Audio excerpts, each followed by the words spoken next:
Hello friends, welcome to the world of knowledge Al Fatah classes. मैं हूं आपका दोस्त आरिश अमीन। फ्रेंड, जैसा कि हम एसबीपीडी किताब की हिस्ट्री के क्लास 12 के सभी चैप्टर्स के ऑब्जेक्टिव वीडियो की सीरीज़ कर रहे हैं, जिसमें हमने 5 चैप्टर को कंप्लीट कर दिया। अगर आपने वीडियो नहीं देखा है तो डिस्क्रिप्शन में लिंक प्रोवाइड है, या फिर आप इस चैनल के प्लेलिस्ट में भी जाकर देख सकते हैं। आज का हमारा टॉपिक है फ्रेंड्स चैप्टर 6 है, जो कि हमारा मुगल दरबार इतिवर्त द्वारा इतिहास का पुनर्निर्माण, the Mughal court reconstructing history through chronicle. तो आज की 6 चैप्टर के सभी इंपॉर्टेंट क्वेश्चंस को हम देखेंगे।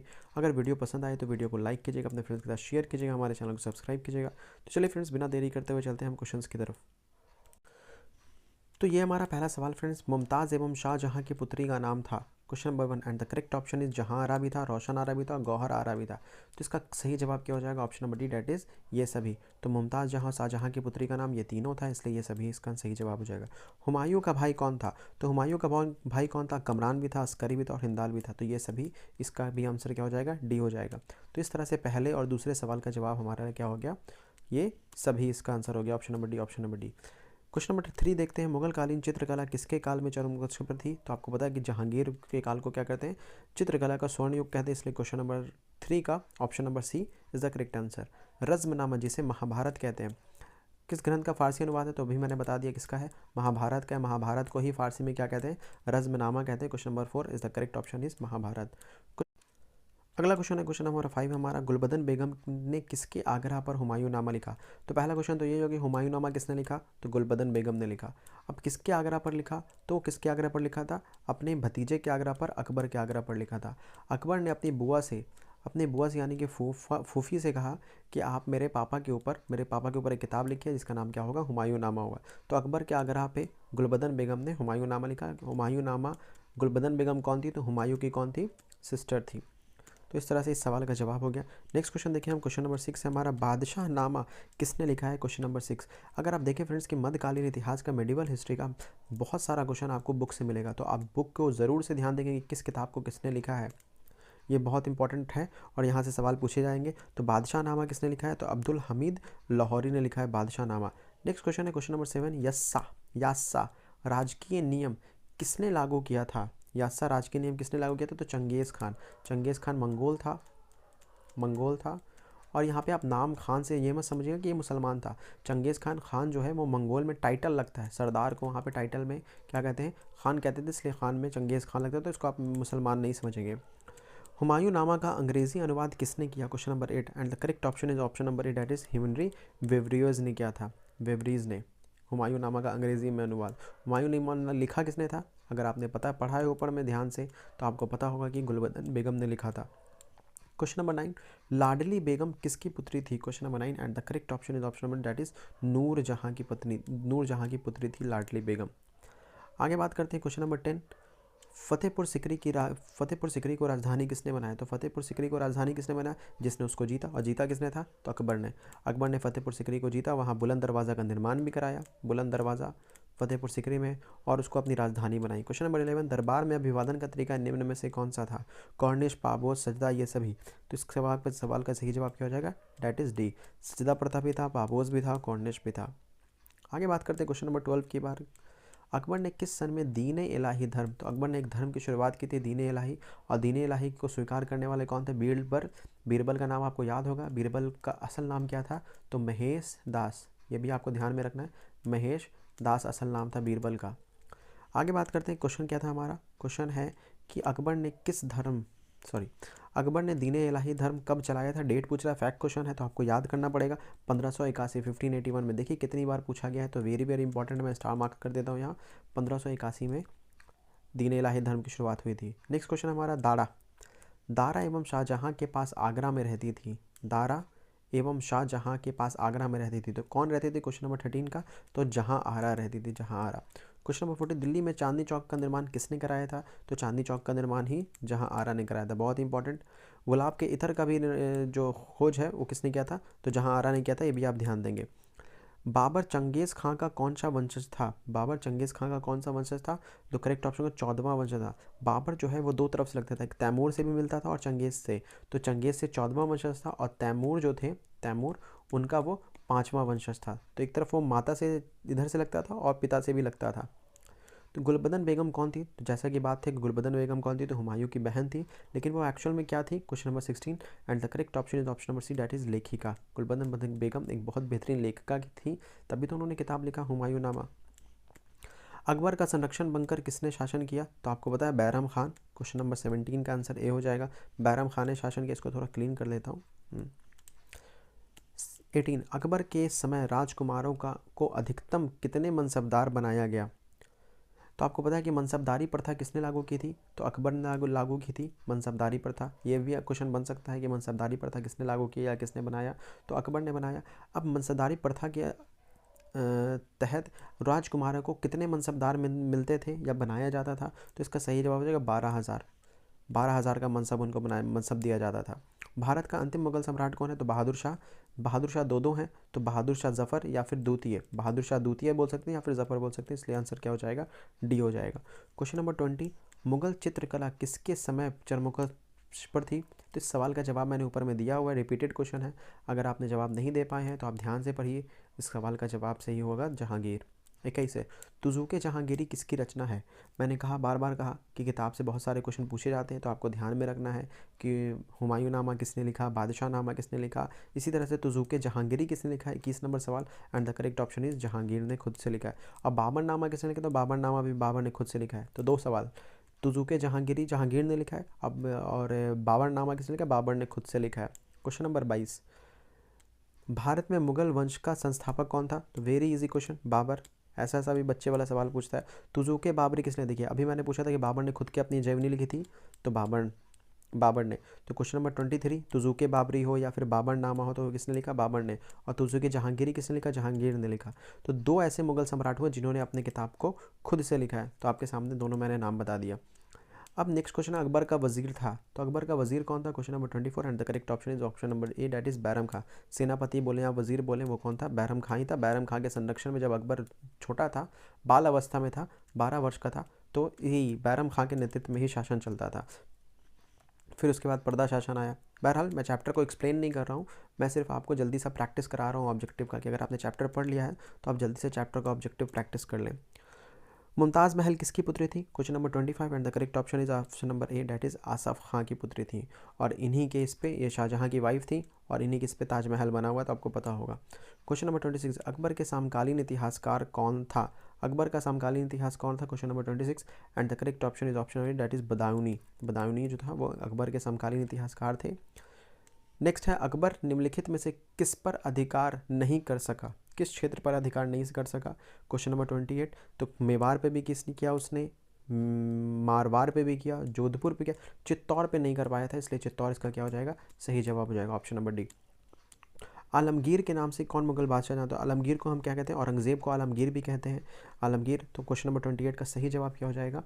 औरंगजेब हो जाएगा। क्वेश्चन नंबर 29 आईने अकबरी किसकी रचना है? इस सवाल का जवाब मैं नहीं दूंगा, आप बताएंगे मुझे कमेंट सेक्शन में कि आईने अकबरी अकबरनामा का पार्ट था जिसको किसने लिखा था। क्वेश्चन नंबर 10 आईने अकबरी कितने भागों में विभक्त था?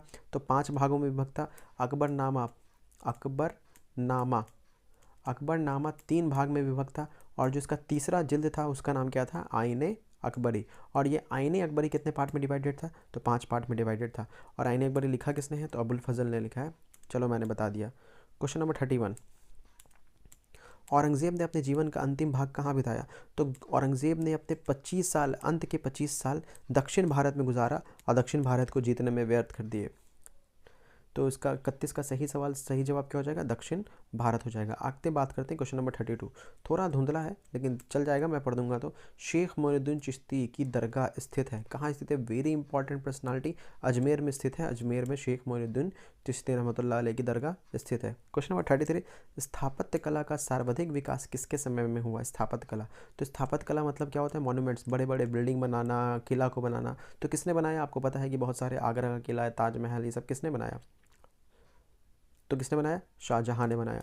लाल किला कह रहे हैं, लाल किला, ताजमहल, ये सब किसने बनाया? तो शाहजहां ने बनाया। क्वेश्चन नंबर 34 पानीपत का प्रथम युद्ध किस वर्ष हुआ था? Question number 34 and the correct option is 34 का, डैट इज 1526। और 1526 में किसके बीच हुआ था? तो बाबर वर्सेस इब्राहिम लोदी के बीच में हुआ था। इब्राहिम लोदी हार गया था, बाबर जीत गया था, और इस तरह से भारत में मुगलिया वंश की स्थापना हुई थी।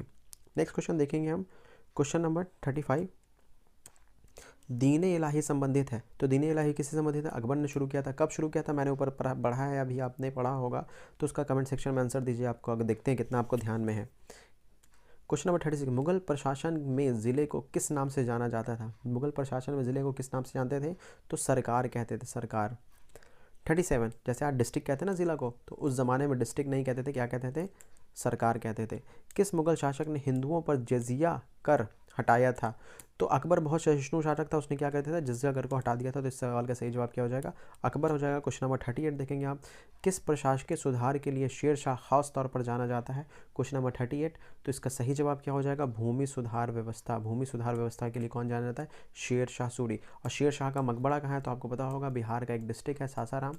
सासाराम, रोहतास कह सकते हैं, रोहतास डिस्ट्रिक्ट है, रोहतास का हेडक्वार्टर सासाराम है, तो सासाराम में उसका मकबरा स्थित है।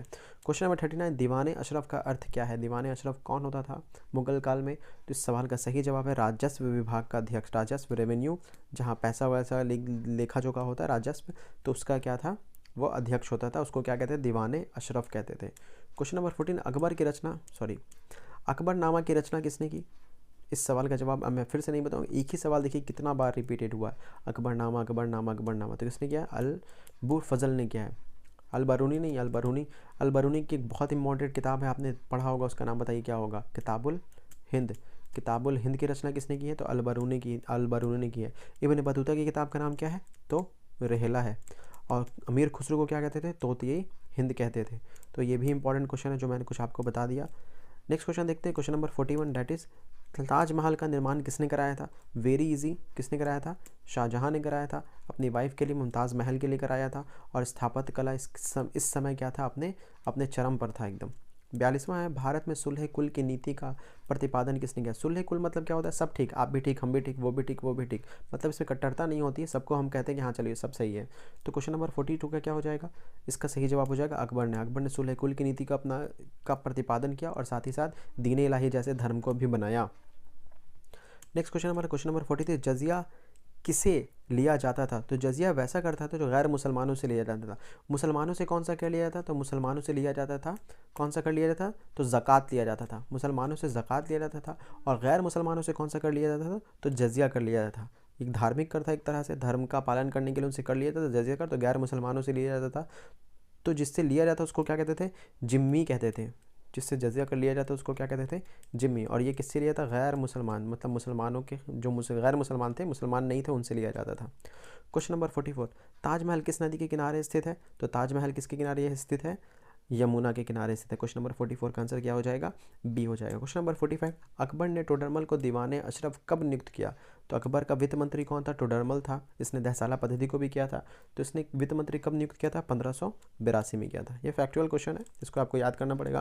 क्वेश्चन नंबर 46, बुलंद दरवाज़ा कहाँ है? तो हमने बात किया था अभी ऊपर में कुछ देर पहले, फतेहपुर सिकरी। फतेहपुर सिकरी किसने बसाया? उसको राजधानी किसने बनाया? तो अकबर ने बनाया। और अकबर ने वहाँ एक दरवाज़ा स्थापित किया जिसका नाम क्या था? बुलंद दरवाज़ा, जब उसने गुजरात को जीता था।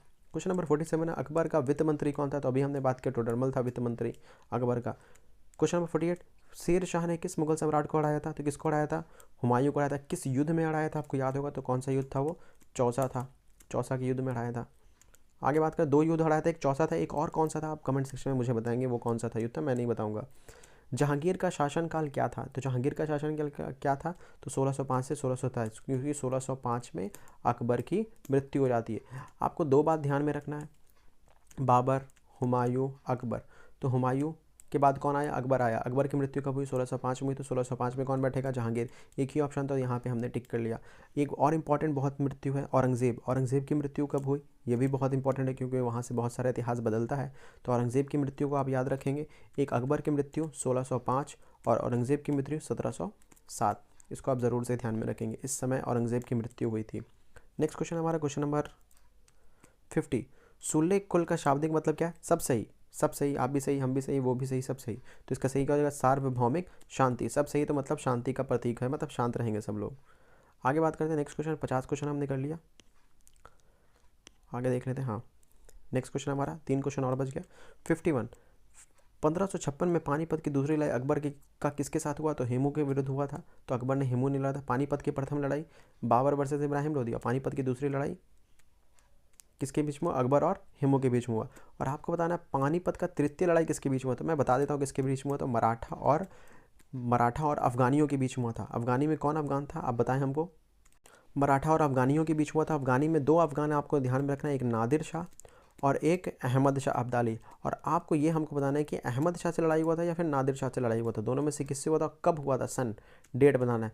दोनों को आप कमेंट सेक्शन में आंसर बताइए कि नादिर शाह था वो या अहमद शाह था, और साथ ही साथ ये बताएंगे कि किस डेट को हुआ था, दोनों आप हमको आंसर में बताएंगे।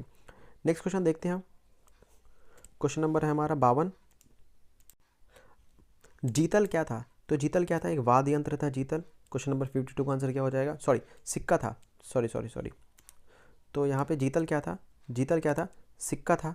2 तरह का सिक्का चला था, एक जीतल था और एक दाम था। दाम था और जीतल था। तो जीतल क्या था? सिक्का था। और दाम को भी क्या कहते हैं? दाम भी क्या था? सिक्का ही था। क्वेश्चन नंबर हम 53 देंगे। शेख सलीम चिश्ती की दरगाह कहाँ अवस्थित है? Question number 53 and the correct option option number that is Agra में स्थित है। ख्वाजा मोइनुद्दीन चिश्ती की दरगाह कहाँ है? अजमेर में। और शेख सलीम चिश्ती की दरगाह कहाँ है? शेख सलीम चिश्ती की दरगाह कहाँ है? शेख सलीम चिश्ती की दरगाह जो है वो कहाँ है? आगरा में। ये कौन है शेख सलीम चिश्ती? तो आपको पता है कि अकबर के पुत्र का नाम क्या है? जहांगीर है। लेकिन जहांगीर के बचपन का नाम क्या है अगर आप जानेंगे तो उसका नाम क्या है? सलीम है, सलीम। और सलीम का जो नाम है वो इन्हीं के नाम पर रखा है अकबर ने, क्योंकि अकबर ने इनके दरबार में जाकर के दुआ मांगा था, तब उसको बेटे के पुत्र की प्राप्ति हुई थी सलीम की, इसलिए उन्होंने क्या किया, उन्हीं के नाम पर अपने पुत्र का नाम रख दिया सलीम। तो इस तरह से हमने क्या कर दिया फ्रेंड्स, आज के इस चैप्टर को कंप्लीट करा। अगर वीडियो पसंद आया हो, मेरा काम पसंद आया हो, तो वीडियो को लाइक कीजिए, अपने फ्रेंड्स के साथ शेयर कीजिए, हमारे चैनल को सब्सक्राइब कीजिए। मिलेंगे नेक्स्ट वीडियो में, तब तक के लिए ख्याल रहें, स्वस्थ रहें, मस्त रहें, पढ़ते रहें। Take care, bye bye.